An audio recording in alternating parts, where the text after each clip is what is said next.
مسلم league نون کا social media wing اچانک مولانا فضل الرحمان کے اتنا خلاف کیوں ہو گیا ہے، اور مختلف بار کونسلز کے انتخابات میں حکومت نے اور تحریک انصاف نے ایک دوسرے کو کیسے سرپرائز دیے ہیں، اس کے ساتھ یہ شفیع جان کون ہیں جو وفاقی حکومت کے خلاف آ کھڑے ہوئے ہیں۔ السلام علیکم، میں علی امجد چودھری ہوں۔ مولانا فضل الرحمان جمعیت علماء اسلام کے سربراہ، انہوں نے چنیوٹ میں ایک جلسے سے خطاب کیا، اور اس جلسے سے خطاب کے بعد اچانک مسلم لیگ نون کا سوشل میڈیا ونگ، بلکہ یوں کہہ سکتے ہیں کہ گالم گلوچ ونگ اس وقت خلاف ہو چکا ہے، اور یہ بریگیڈ مولانا فضل الرحمان پر لفظی گولہ باری اس وقت کر رہا ہے۔ مولانا فضل الرحمان اس وقت اس بریگیڈ کے لفظی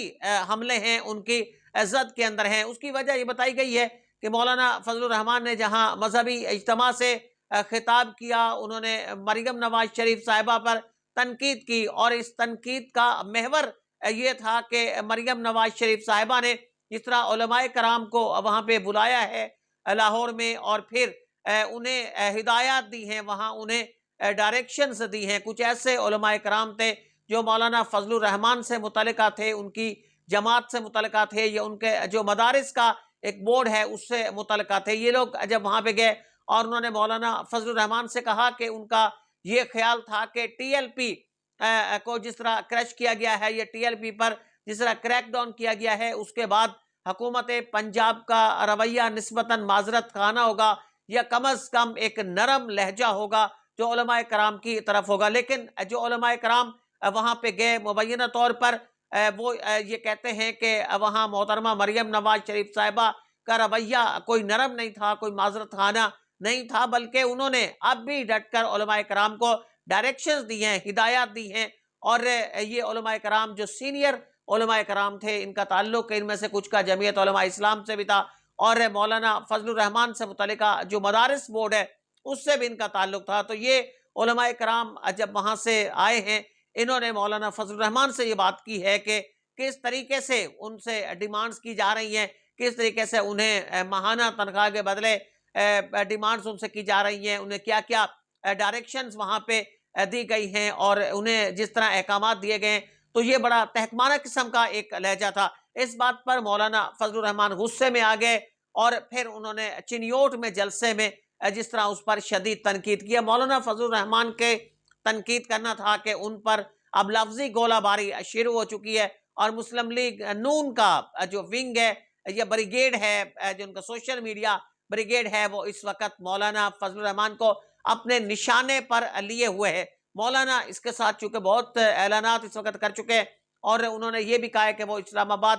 پہنچنے کے لیے انہیں کوئی زیادہ ٹائم درکار نہیں ہوگا، اور وہ چند گھنٹوں کے اندر اسلام آباد تک پہنچ سکتے ہیں۔ جب بھی انہوں نے کال دی تو پھر یہ اتنا زیادہ ان کے لیے مسئلہ نہیں ہوگا۔ بہرحال مولانا جو کل تک آنکھوں کا تارا تھے مسلم لیگ نون کے، مسلم لیگ نون کی حکومت کے، اور انہوں نے ان کا تحریک انصاف کی حکومت کے دوران ساتھ بھی پوری طرح نبھایا، رجیم چینج آپریشن کے اندر بھی انہوں نے بھرپور طور پر حصہ لیا۔ اس وقت وہ مسلم لیگ نون کے سوشل میڈیا بریگیڈ کے اس وقت نشانے کے اوپر ہیں۔ دیکھتے ہیں کہ یہ معاملات اسی طریقے سے چلتے ہیں، یا پھر یہاں آ کے کوئی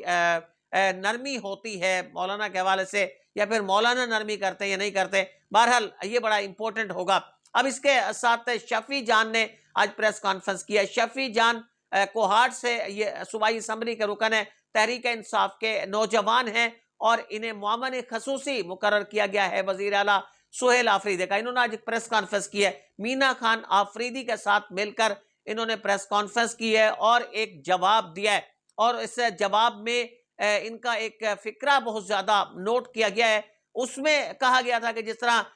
مقتدر حلقوں کی طرف سے یہ پیغام دیا گیا تھا کہ وزیر اعلیٰ کے پی کے سہیل آفریدی ان کی عمران خان سے ملاقات نہیں کرائی جائے گی، اور اس میں ایک لفظ استعمال کیا گیا تھا ایسی کی تیسی، یعنی کہ سہیل آفریدی عمران خان سے ملاقات کر جائیں تو ان کی ایسی کی تیسی۔ اب اسی کا جواب دیا ہے شفیع جان نے، اور انہوں نے بھی یہ کہا ہے کہ جو ان کے مینڈیٹ کی طرف یہاں پہ دیکھ رہے ہیں ان کی بھی ایسی کی تیسی۔ تو یعنی کہ ایک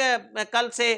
جس طرح ایک ویڈیو پبلش کی گئی، اور اختیار ولی خان انہوں نے ایک پریس کانفرنس کی، پریس کانفرنس میں انہوں نے کچھ الزامات لگائے وزیر اعلیٰ سہیل آفریدی پر کہ یہ 9 مئی کے واقعات کے اندر ملوث تھے۔ کور کمانڈر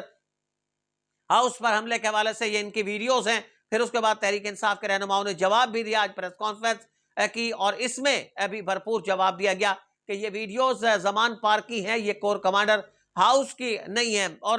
اس وقت یہ خیال تھا, کل جس طرح تنبیہ کی گئی تھی اور اختیار ولی نے کہا تھا کہ یہ سمجھ لینا چاہیے, سہیل آفریدی کو اپنے وکلا سے بھی مشورہ کر لینا چاہیے کہ یہ ان کے لیے کتنے خطرناک نتائج پیدا کر سکتی ہے. تو آج اس کا پھر سے بھرپور طور پر جواب دیا. یعنی اب جو صوبائی حکومت ہے,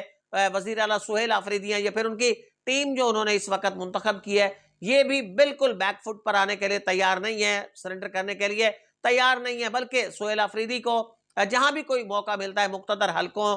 کی نبض پہ ہاتھ رکھنے کا, یا جہاں سے لگتا ہے کہ یہاں سے انہیں بھی پریشان کیا جا سکتا ہے, وہ امن و امان کا مسئلہ ہو, افغان مہاجرین کا مسئلہ ہو, آپریشن کا مسئلہ ہو, تو وہ بھی اسی جگہ پر ہاتھ رکھتے ہیں. تیسرا, پاکستان کی مختلف بار کونسلز کے انتخابات ہوئے, رات تک کچھ رومرز اور تھی, اور رات تک ایسا لگ رہا تھا کہ شاید انڈیپینڈنٹ گروپ جسے حکومتی حمایت حاصل ہے, پیپلز پارٹی ہے, مسلم لیگ نون ہے, ANP ہے, جمعیت علماء اسلام ہے, یہ جو تمام جماعتیں ہیں, یہ کسی طریقے سے شاید ان کی کہیں نہ کہیں سے اکثریت آ رہی ہے. پنجاب میں بھی ایسا لگ رہا تھا کہ یہاں سے اکثریت حاصل کر جائیں گے, اور لیکن اب جب جیسے دن کا اجالا ہوا تو اس کے بعد معلوم ہوا کہ صورتحال ایسی نہیں ہے کہ جس طرح سمجھا جا رہا تھا, بلکہ بلوچستان کی 8 نشستیں بلوچستان بار کونسل کی, اور ان 8 نشستوں میں سے 6 نشستیں پروفیشنل گروپ جسے حامد خان لیڈ کرتے ہیں انہوں نے جیتی ہیں. سندھ کی 33 نشستیں, 15 نشستیں یہ پروفیشنل گروپ, 15 انڈیپینڈنٹ, اور 3 لوگ وہاں سے آزاد بنے ہیں. اور KPK میں یہاں پہ عوامی نیشنل پارٹی کا گروپ یہاں سے جیتا ہے, تحریک انصاف کو یہاں سے نشستیں کم ملی ہیں. اسلام آباد بار کونسل میں تحریک انصاف کو شکست ہوئی ہے یہاں پہ, اور یہاں پہ حکومتی حمایت یافتہ اتحاد اس نے 5 میں سے 4 نشستیں حاصل کی. لیکن جب پنجاب کی طرف آتے ہیں تو پنجاب میں بہت بڑا سیٹ بیک ہوا ہے, بہت بڑا سرپرائز ملا ہے یہاں انڈیپینڈنٹ گروپ کو, حامد خان کو, حکومتی گروپ کو, کہ جب لاہور ڈویژن کی 12 نشستیں بتائی جا رہی ہیں کہ یہ پروفیشنل گروپ وہاں سے جیت گیا ہے, 8 نشستیں یہاں پہ انڈیپینڈنٹ گروپ جسے حامد خان اس کو ملی ہیں. گجرانوالہ ڈویژن کی 10 میں سے تقریباً 7 سے 8 نشستیں یہ بتائی جا رہی ہیں پروفیشنل گروپ کو, اور سب سے حیران کن یہاں پہ یہ کہ لاہور شہر سے ایک بھی نشست حکومتی حمایت یافتہ امیدوار یہاں پہ نہیں جیت سکا. تو اس طرح کی یہ ڈیولپمنٹ اس میں ہوئی ہے, اور یہ بڑے زبردست امپرومنٹ ہے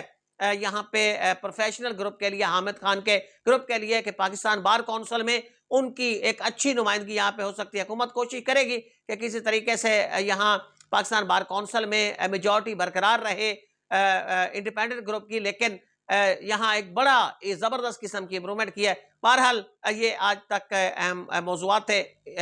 آپ اس حوالے سے کیا رائے رکھتے ہیں؟ ان تمام موضوعات کے حوالے سے کامنٹ سیکشن کے اندر اپنی رائے کا اظہار ضرور کیجیے گا.